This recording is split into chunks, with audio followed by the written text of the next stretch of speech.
préparatifs vont bon train.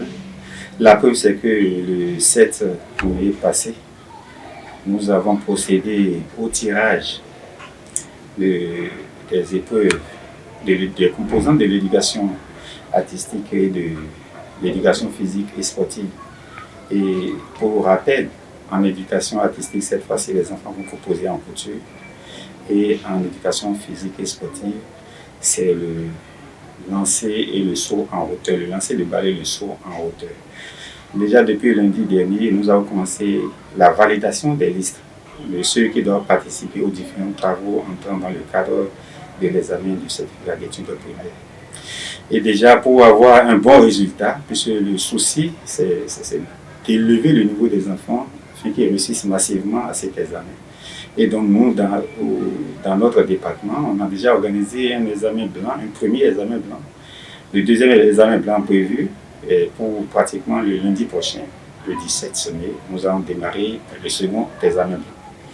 Mais déjà, il faut notifier que le ministère des enseignements maternels, par le biais de la direction de l'innovation pédagogique, de l'inspection de l'innovation pédagogique, a organisé une stratégie de soutien aux candidats à l'examen du certificat d'études primaires et depuis le lundi dernier, donc dans la période du lundi 10 mai au vendredi 14 mai, sur toute l'étendue du territoire et dans toutes les classes de CM2, c'est la mise en œuvre des annales qui ont été éditées les années antérieures.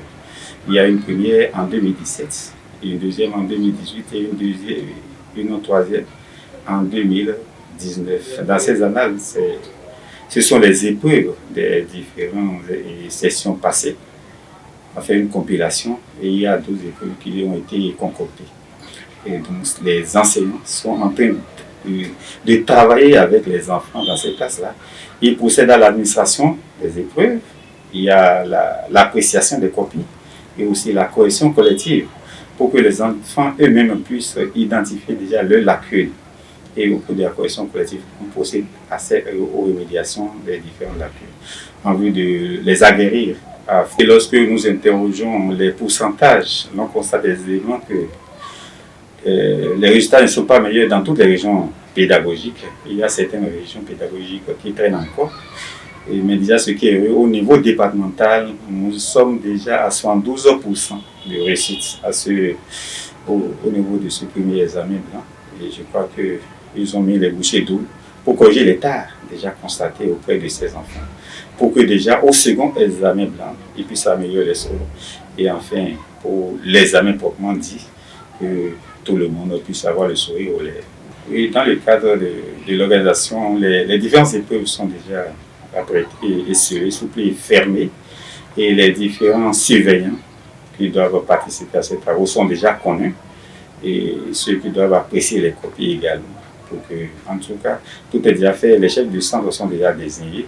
Et puisque nous connaissons les centres, les différents centres, ils vont composer dans les mêmes conditions que celles de l'examen proprement dit. C'est pourquoi les habituer déjà au cadre dans lequel ils vont composer. Ah oui, cette stratégie de soutien dédiée à l'endroit des candidats à l'examen du certificat d'études primaires est accompagnée d'un planning.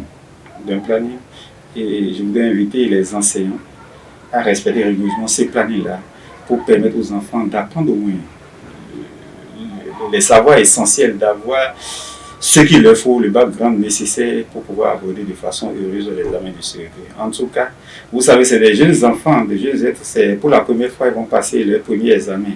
On ne les abandonne pas, nous sommes toujours avec eux.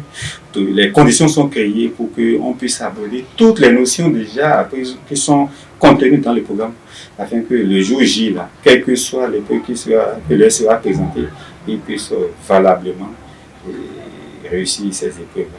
Et à l'endroit des parents, je voudrais les inviter à nous accompagner, comme ils le font déjà. Je passe par votre canal même pour les remercier. Et je les invite à nous accompagner, à continuer. Et donc, de veiller sur les enfants, sur leur santé surtout. Il faut qu'ils aient une bonne santé. Et en cela, il faut qu'on les aide à dormir sous moustiquaires, surtout pour éviter le paludisme, et qu'on essaie de leur trouver une alimentation équilibrée comme toujours. Lorsque l'enfant est en bonne santé, il va apprendre naturellement ses leçons s'il y a un peu de pression, il va apprendre ses leçons, il va faire les exercices. Et donc, l'enseignant à l'école va le recevoir en bonne santé pour pouvoir mener les apprentissages nécessaires.